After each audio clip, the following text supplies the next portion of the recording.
గతంలో ఎట్లయితే విశాఖ ఉక్కుని కలిసికట్టుగా ఎన్డీఏ కాపాడిందో అదేవిధంగా కార్మికులకి మేము అండగా నిలబడతాం, ఆ కుటుంబాలకి మేము అండగా నిలబడతాం.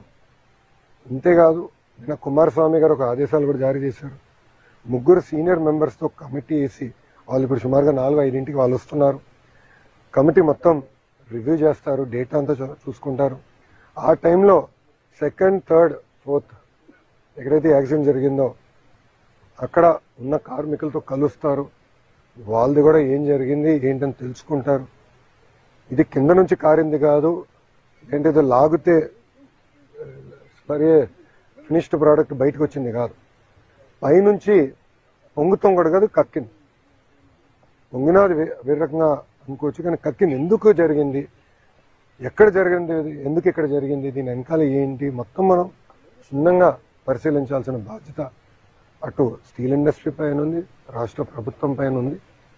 తప్పనిసరిగా నివేదిక వచ్చిన తర్వాత ఏం చర్యలు తీసుకోవాలో ప్రభుత్వం తీసుకుంటుంది.